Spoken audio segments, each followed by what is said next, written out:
বাণিজ্যিকভাবে চাষাবাদ করা খামারে প্রচুর পরিমাণে মাছ ধরা। আমাদের এলাকা কৃষি নির্ভর এলাকা। ধান চাষের পাশাপাশি প্রচুর পরিমাণে মাছ চাষাবাদ করা হয়। আমরা একটি বিশাল বড় খামারে আসছি। এই খামারে বাণিজ্যিকভাবে প্রচুর পরিমাণে মাছ চাষ করা হয়। শুধু একটি খামার নয়, এখানে অনেক খামার আছে, একটির পাশে একটি, একটির পাশে একটি।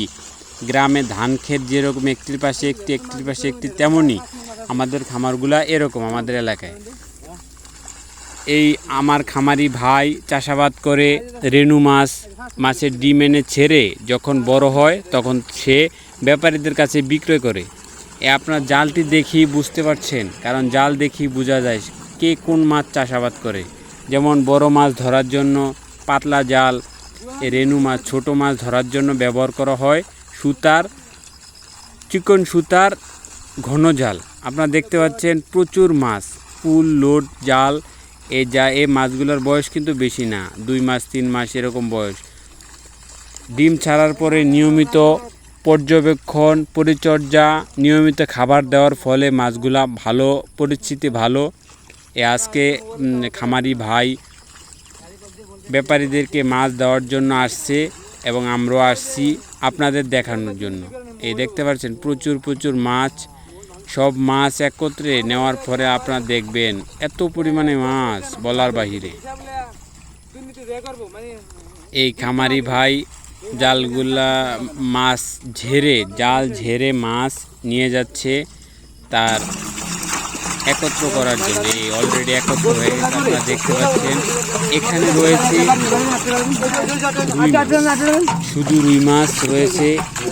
এই রুই মাছগুলা চাষাবাদ, এই খামারটি হলো রুই মাছের চাষাবাদ। পাশাপাশি অনেক খামার রয়েছে, একটিতে রুই মাছ, একটিতে কাতাল মাছ, একটিতে মৃগেল মাছ, একটিতে সিলভার কাপ মাছ।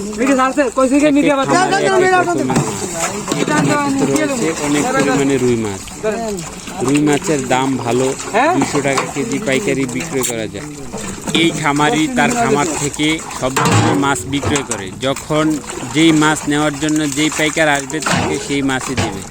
তার নিজস্ব লোক রয়েছে, তাদেরকে নিয়ে এই মাছগুলো ধরে থাকে।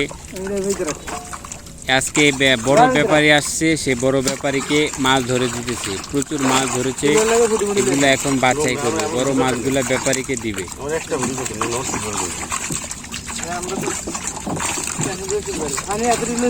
আমাদের এই অঞ্চলের বেশিরভাগ মাছই চাষাবাদ করা হয় রেনু, কারণ রেনু মাছ এই অঞ্চলে প্রচুর পরিমাণে পুকুর রয়েছে। সেসব পুকুরে এই ছোট ছোট বাচ্চা ছাড়া হয়, তাই জন্য খামারিরা তারা চাষাবাদ করে থাকে রেনু। এই মাছের লাফালাফি ঝাপাঝাপি অলরেডি শুরু হয়ে গেছে। মাছ খুব চালাক, কারণ এগুলাকে নিয়মিত খাবার দেওয়া হয়। প্রাথমিক অবস্থায় এগুলাকে খৈল খাওয়ানো হয়। সরিষার খৈল অনেক পুষ্টিকর খৈল, এগুলা খাওয়ালে মাছ লাফালাফি ঝাপাঝাপি বেশি করে, শরীরে শক্তি পায় মাছে।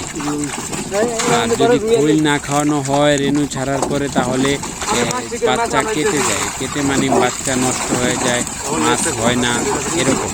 তাই জন্য খামারিরা নিয়মিত সরিষার খৈল পুকুরে প্রয়োগ করে মাছকে খাওয়ায়। আপনারা বেরেলটি দেখছেন, এই বেরেলটি কমপ্লিট ভরবে মাছ দিয়ে।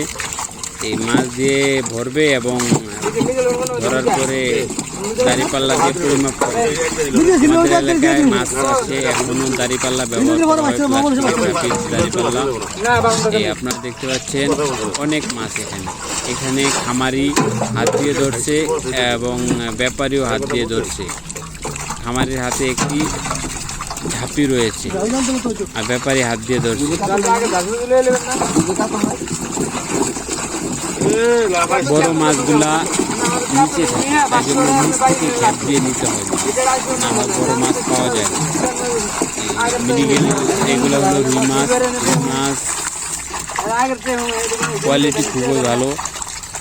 আপনারা দেখতে পাচ্ছেন রুই মাছের ছোট ছোট বাচ্চা 3 ইঞ্চি 4 ইঞ্চি এরকম সাইজের অনেক পরিমাণ।